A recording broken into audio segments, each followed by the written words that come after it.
যুক্তরাষ্ট্র ইসরায়েলের আগ্রাসনে Ali Khamenei নিহত হওয়ার পর দেশটির নেতা কে হবেন সেই প্রশ্নের মাঝেই নতুন সর্বোচ্চ নেতা হিসেবে ঘোষণা করা হয় মোস্তফা খামেনির নাম। দেশটির সংবিধান অনুযায়ী সর্বোচ্চ নেতা নির্বাচন করে ইরানের গুরুত্বপূর্ণ ধর্মীয় পর্ষদ অ্যাসেম্বলি অফ এক্সপার্টস। ৮৮ জন শিয়া ধর্মীয় নেতাকে নিয়ে গঠিত এই পরিষদই মোস্তফা খামেনিকে নির্বাচন করেছে নতুন নেতা হিসেবে। ঘোষণার পরপরই ইরানের শক্তিশালী সামরিক বাহিনী ইসলামিক রেভলিউশনারি গার্ড কর্পস বা আইআরজিসি নতুন নেতাকে অভিনন্দন জানিয়েছে এবং তার প্রতি আজীবন আনুগত্যের অঙ্গীকার করেছে। সংবাদ মাধ্যম আল জাজিরার প্রতিবেদনে প্রকাশ পেয়েছে এই তথ্য।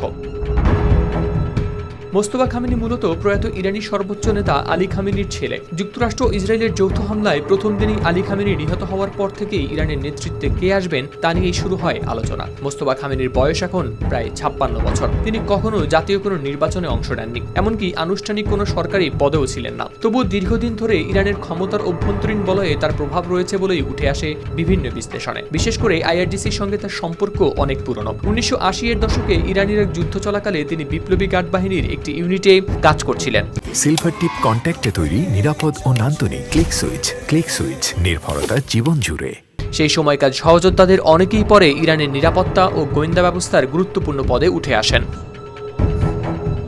গেল কয়েক বছর ধরেই বাবার সম্ভাব্য উত্তরসূরি হিসেবে আলোচনা ছিল মোস্তফা খামেনির নাম। তবে তিনি নিজে কখনো প্রকাশ্যে এ বিষয়ে কথা বলেননি, এমনকি জনসম্মুখে তার উপস্থিতিও খুব কম। এমনকি অনেক ইরানি নাগরিক তার কণ্ঠ পর্যন্তও শোনেননি। তবে তার বিরুদ্ধে বিতর্কও কম নয়। বিশেষ করে ২০০৯ সালে গ্রিন মুভমেন্ট চলাকালে বিক্ষোভ দমনে তার ভূমিকা ছিল এমন অভিযোগও উঠে আসে। তখনকার নির্বাচনের ফল নিয়ে বিতর্কের জেরে দেশ জুড়ে হয়েছিল ব্যাপক আন্দোলন। ধর্মীয় অবস্থানের দিক থেকেও তিনি বিতর্কিত। বর্তমানে তার উপাধি হুজ্জাতুল ইসলাম বা মাঝারি স্তরের ধর্মীয় মর্যাদা। সাধারণত ইরানের সর্বোচ্চ নেতা আয়াতুল্লাহ পর্যায়ের ধর্মীয় নেতা হন। তবে তার বাবা ১৯৮৯ সালে ক্ষমতায় আসার সময় ছিল একই ধরনের বিতর্ক।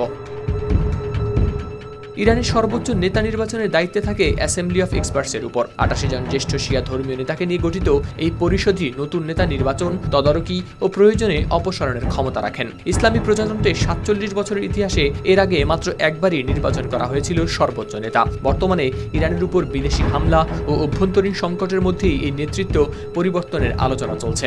তাই মোস্তফা খামেনির উত্থান শুধু একটি ব্যক্তিগত রাজনৈতিক ঘটনা নয়, বরং এটি ইরানের ভবিষ্যৎ রাজনীতি ও আঞ্চলিক কৌশলের দিকেও দিচ্ছে গুরুত্বপূর্ণ ইঙ্গিত। হাওলাদার শামীম, RTV।